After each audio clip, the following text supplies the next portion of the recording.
یہ بیان کیا جاتا ہے کہ ہدایت بھی اللہ ہی کی طرف سے ہے، اللہ ہی ہدایت دیتا ہے، اللہ ہی گمراہ کرتا ہے جس کو چاہتا ہے۔ بہت ساری آیات کو اس طرح بیان کر دیا جاتا ہے، لیکن وہاں ایک پہلو سمجھنے کا ہے کہ یہاں پر جو یہدی کے بعد جیسے من یشاء آیا ہے نا، تو قرآن میں کئی جگہ پہ ایسے من یشاء آیا ہے۔ ہم اس کو ترجمہ کر دیتے ہیں کہ وہ ہدایت دیتا ہے جس کو وہ چاہتا ہے، تو اس کا مطلب یہ ہوتا ہے کہ اللہ جس کو چاہتا ہے ہدایت دیتا ہے اور جس کو چاہتا ہے ہدایت نہیں دیتا۔ اب اس سے یہ مسئلہ آتا ہے کہ انسان کا عمل دخل تو اس میں کچھ نہ ہوا، بلکہ یہ تو اللہ ہی کا عمل تھا، اللہ نے اس کو ہدایت دی تو وہ ہدایت پہ آ گیا، راہ راست پہ آ گیا۔ اللہ نے اگر اس کو ہدایت نہیں دی ہے تو اس میں اس کا تو کوئی قصور نہیں ہے جو اس کی مذمت کی جائے گی یا اس کو معیوب سمجھا جائے گا یا اس کے بارے میں کفر کے اور شرک کے فتوے داغے جائیں گے۔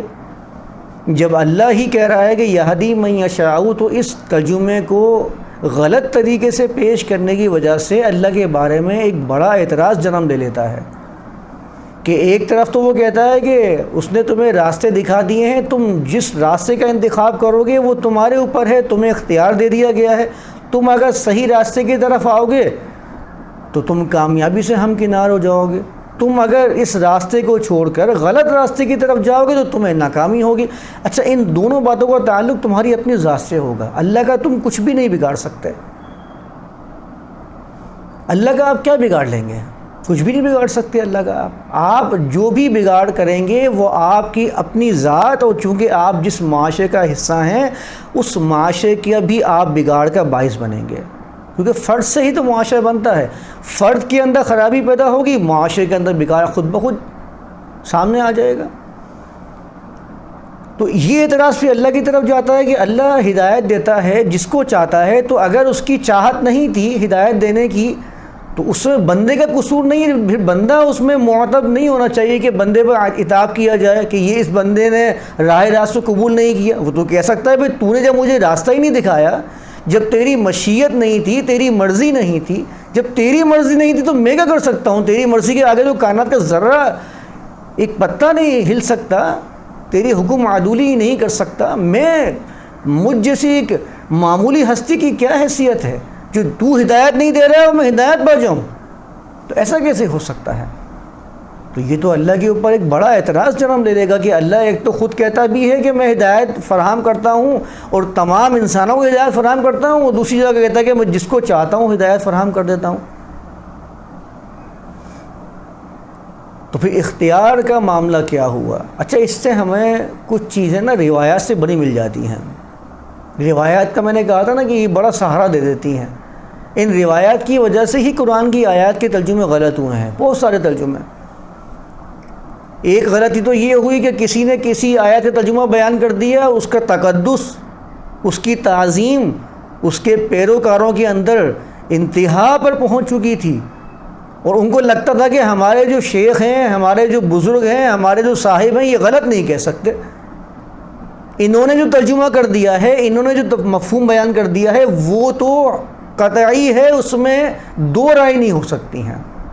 جو ان کا اختلاف کرے گا وہ ہم سے مختلف ہو کے ہم سے الگ ہو جائے گا اور ہمارے نزدیک وہ گمراہ کہلائے گا۔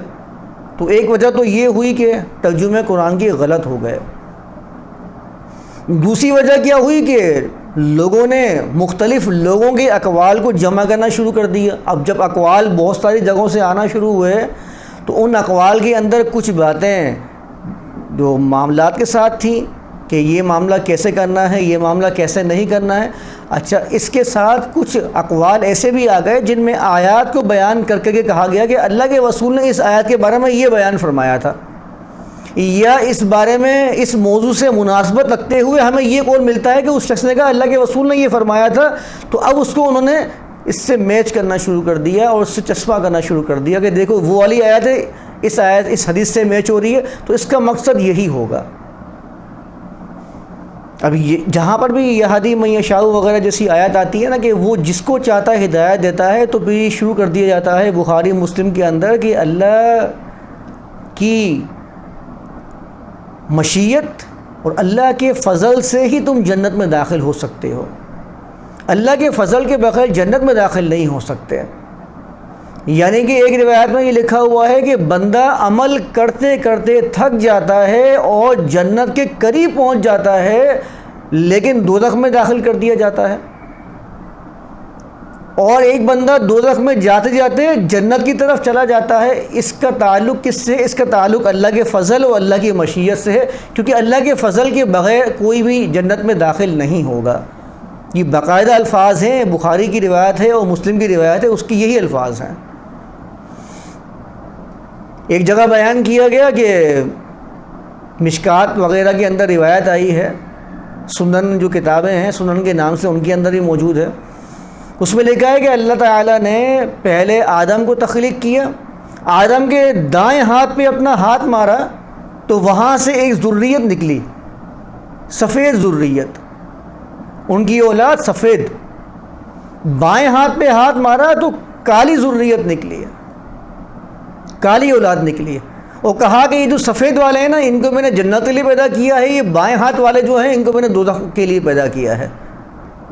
اب آپ بتائیے، یہیں سے واضح ہو جائے گا، اپنے کلر کو دیکھ لیں، جس کے کلر سفید ہیں وہ جنتی ہو گئے، جس کے کلر کالے ہو گئے ہیں وہ سارے کے سارے دوزخی ہو گئے۔ تو یہ تو نسلی تعصب آپ نے روایت کے ذریعے پیش کر دیا، گورے اور کالے کے درمیان جو تمیز پیدا کر دی ہے یہ آپ نے روایت سے پیش کر دی ہے کہ اللہ کے نزدیک جو سفید ہے وہ بہتر ہے، جو کالا ہے وہ برا ہے۔